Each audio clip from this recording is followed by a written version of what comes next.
नमस्कार साथी, स्वागत है आप सभी का आपके अपने YouTube channel all in one study point. और आज है हमारा प्रैक्टिस सेट नंबर 29 और जिसमें आपको हिंदी के 20 प्रश्न मिलेंगे। आज का हमारा पहला प्रश्न है, जो ध्वनियाँ न स्वर हैं न व्यंजन, इन्हें क्या कहते हैं? पहला विकल्प है अस्वर, अस्वर व्यंजन, अयोगवाह, अभय उभय स्वर। तो क्या कहते हैं? जिन्हें हम न स्वर मानते हैं और न व्यंजन, इन्हें क्या कहते हैं? अयोगवाह। और इनकी संख्या कितनी होती है? दो होते हैं। अयोगवाह कितने होते हैं? दो। अनुस्वार, इसे हम अनुस्वार,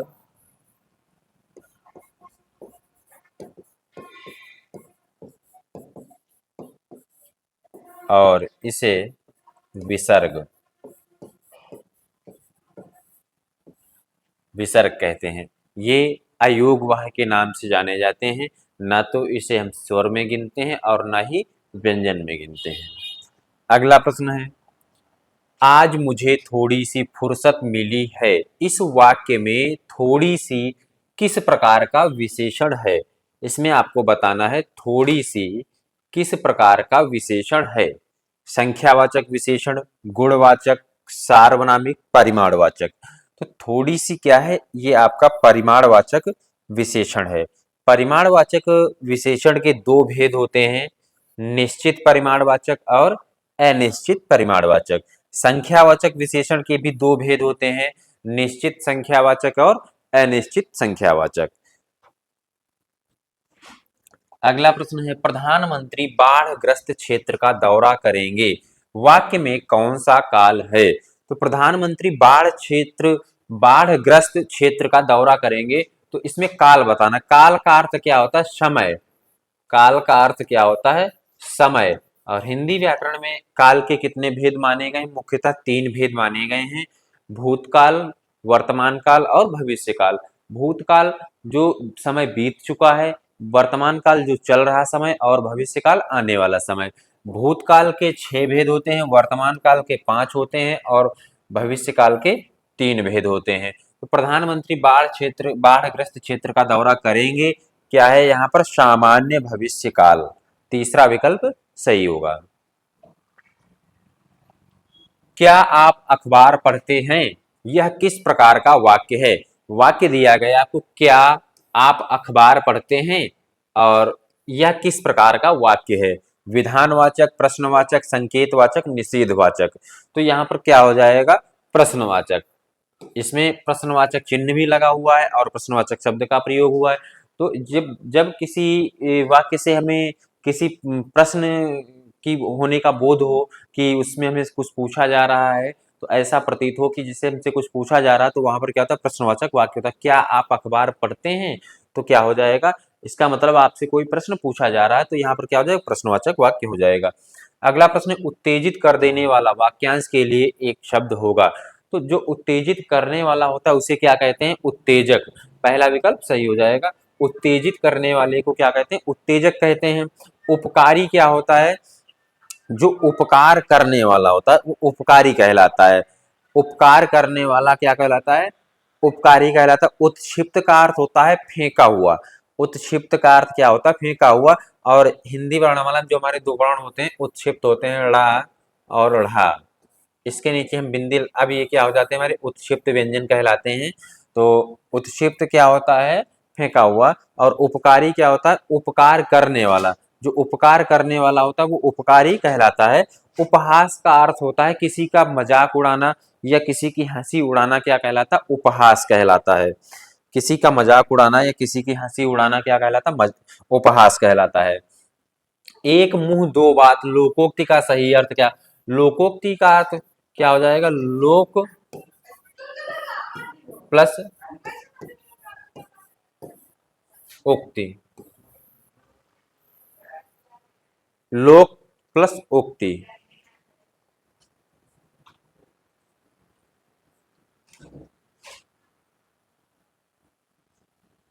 एक मुंह दो बात, लोकोक्ति का सही अर्थ है अपनी बात से पलट जाना। क्या हो जाएगा? अपनी बात से पलट जाना। भरपूर प्रयत्न करना मतलब एड़ी चोटी का जोर लगाना, एड़ी चोटी का जोर लगाना, एड़ी चोटी का जोर लगाना, ये आपका हो जाएगा भरपूर प्रयत्न करना। बहुत दौड़ धूप करना मतलब एड़ी रगड़ना, बहुत दूर दौड़ धूप करना। अगला प्रश्न है, चौमासा में समास है, द्विगु द्वंद्व बहुव्रीहि कर्मधारय है। तो चौमासा में द्विगु समास हो जाएगा। इसमें क्या होता है कि पहला पद जो है संख्यावाची होता है, और द्वंद्व समास में दोनों ही पद आपके प्रधान होते हैं। बहुव्रीहि समास में कोई भी पद प्रधान नहीं होता है, दोनों ही पद अप्रधान होते हैं। और कर्मधारय समास में एक पद विशेषण होता है और एक विशेष्य होता है। अगला प्रश्न है, पुरोगामी शब्द का उपयुक्त विलोम होगा। पुरोगामी का अर्थ क्या होता है, आगे चलने वाला है, अनुगामी, तो इसका विलोम हो जाएगा पश्चगामी। विलोम का मतलब क्या होता है, विपरीत या उल्टा अर्थ होता है। तो यहाँ पर क्या हो जाएगा, पश्चगामी। नौका का पर्यायवाची निम्न में से कौन सा है, तारीण, तारण, तरण, तरणी, तरणी होता है, तारिणी ये आपका सही विकल्प हो जाएगा, तरणी चौथा विकल्प है। नौका का क्या हो जाएगा, तरिणी, नौका या नाव। अगला प्रश्न है, बारात का तत्सम रूप क्या हो जाएगा, वारती, बरत, वर यात्रा, बात। तो बारात का तत्सम क्या होता है, वर यात्रा। महुआ का तत्सम क्या हो जाता है, मधु, मधु। कपूर का तत्सम क्या हो जाएगा, कर्पूर, कपूर का तत्सम शब्द होगा कर्पूर। सलाई का हो जाएगा शलाका, सलाई का तत्सम शलाका हो जाता है। अंगीठी का अंगिष्ठिका होता है।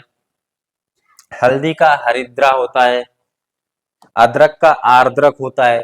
स्वर संधि के कितने भेद होते हैं, एक, दो, तीन, पांच। तो स्वर संधि के पांच भेद होते हैं, और कौन कौन से होते हैं, दीर्घ, दीर्घ स्वर संधि, और गुण स्वर संधि,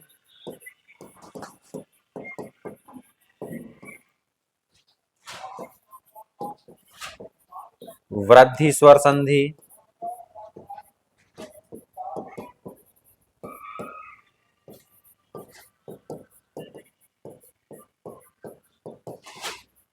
यड़ स्वर संधि, और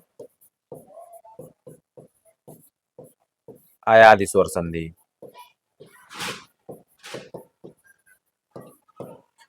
अयादि, ये आपके स्वर संधि के पांच भेद होते हैं। संधि के तीन भेद होते हैं। संधि के अगर भेद पूछा जाए तो आपका जवाब होगा तीन, स्वर, व्यंजन और विसर्ग। लेकिन स्वर संधि के अगर भेद पूछा जाए तो पांच भेद होते हैं। अगला प्रश्न है, पंच शब्द का अनेकार्थी शब्द नहीं है। तो पंच शब्द का अनेकार्थी शब्द कौन नहीं, पंचानन, ग्राम सरपंच, पांच, निर्णय करने वाला।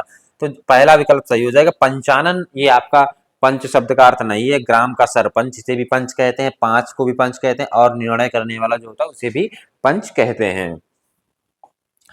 जहां एक ही वर्ण की बार बार आवृत्ति हो वहां कौन सा अलंकार होता है, उपमा, श्लेष, श्लेष अलंकार, अनुप्रास अलंकार, यमक अलंकार।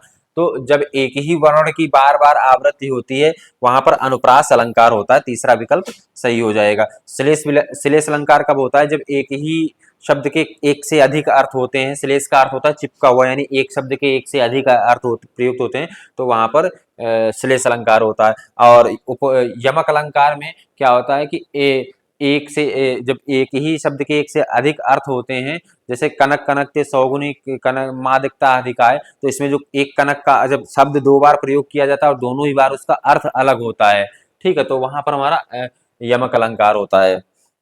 अगला प्रश्न है, निस्दिन बरसत नयन हमारे, इस पंक्ति में किस रस का वर्णन किया गया है। तो निस्दिन बरसत नयन हमारे, तो यहाँ पर क्या है, श्रृंगार रस है। और श्रृंगार में भी कौन आएगा, यहाँ पर वियोग श्रृंगार आएगा। श्रृंगार रस के दो भेद होते हैं, संयोग श्रृंगार और वियोग श्रृंगार। संयोग श्रृंगार और दूसरा होता है आपका वियोग श्रृंगार। ये श्रृंगार रस के दो भेद होते हैं। श्रृंगार रस के दो भेद होते हैं, संयोग और वियोग, संयोग श्रृंगार और वियोग श्रृंगार। अगला प्रश्न है, छंद के चतुर्थांश को कहते हैं गण, यति, चरण, गति। तो छंद के चतुर्थांश को चरण कहते हैं, तीसरा विकल्प सही हो जाएगा। गण क्या कहते हैं? तीन वर्णों के समूह को गण कहा जाता है, तीन वर्णों के समूह को गण कहा जाता है। यति किसे कहते हैं? जो छंद को पढ़ने पर जो हम रुकते हैं, विराम लेते हैं, उसे क्या कहते हैं? यति कहते हैं। और जो छंद को प्रवाह, छंद के पढ़ने के प्रवाह को क्या कहा जाता है? गति कहा जाता है। छंद के पढ़ने के प्रवाह को गति कहा जाता है। अगला प्रश्न है, अधिसूचना का प्रयोग किस क्षेत्र में नहीं किया जाता? आदेश, कर्तव्य, नियम, अधिकार। तो अधिसूचना का प्रयोग हम कर्तव्य में नहीं करते हैं, कर्तव्य ये आपका विकल्प सही हो जाएगा। आदेश में भी करते हैं, नियम और अधिकार, इनमें सब में अधिसूचना का प्रयोग किया जाता है। और ये आपका जो प्रश्न है, ये पत्रावली से संबंधित है, पत्र व्यवहार से संबंधित है, जो कि आपको यूपी SSSC के लगभग सभी एग्जाम्स में ये चैप्टर आता है। इस चैप्टर से एक ना एक प्रश्न जरूर आता है। अगला प्रश्न है, महादेवी वर्मा की प्रथम काव्य कृति कौन सी है? निहार, ग्राम, मैला आंचल, जूही की कली। तो आपका पहला विकल्प हो जाएगा निहार। निहार महादेवी वर्मा की प्रथम काव्य कृति है। निहार, रश्मि, नीरजा, यामा, दीपशिखा, ये सभी इनकी रचनाएं हैं। ग्राम किसकी? जयशंकर प्रसाद की कहानी, प्रथम कहानी है जयशंकर प्रसाद की।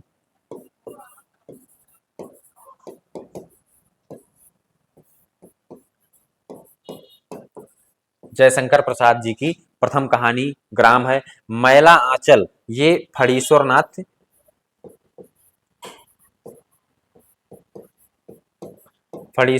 का पहला उपन्यास है। जूही की कली ये सूर्यकांत त्रिपाठी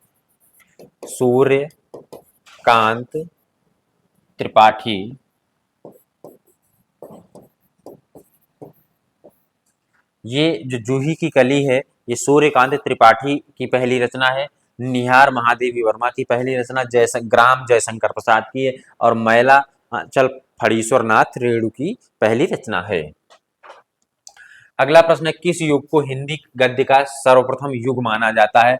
भारतेंदु युग, द्विवेदी युग, दोनों, इनमें से कोई नहीं। तो भारतेंदु युग आपका विकल्प होगा। भारतेंदु युग को हिंदी गद्य साहित्य का सबसे पहला या सर्वप्रथम युग माना जाता है। श्रीलाल शुक्ल को उनकी किस कृति पर व्यास सम्मान प्रदान किया गया? सीमाएं टूटती हैं, विश्रामपुर का संत, आदमी, अज्ञातवास।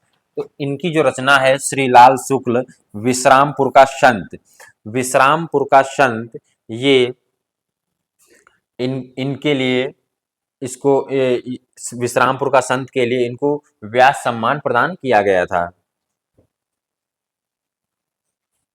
अगला प्रश्न है, पंजाब में हिंदी का प्रचार किसने किया? सदल मिश्र, श्रद्धाराम फिल्लौरी, लल्लू लाल, राजाराम मोहन राय। तो किसने किया था? श्रद्धाराम फिल्लौरी ने पंजाब में हिंदी भाषा का प्रसार किया था, श्रद्धाराम फिल्लौरी ने। राजाराम मोहन राय ने सती प्रथा को अंत करने में सहयोग दिया था, राजाराम मोहन राय ने। तो ये हमारा आज का अंतिम प्रश्न था, पंजाब में किसने हिंदी का प्रसार किया? श्रद्धाराम फिल्लौरी ने। और जो भी साथी चैनल पर नए हो, चैनल को सब्सक्राइब करें और वीडियो को लाइक और शेयर करें।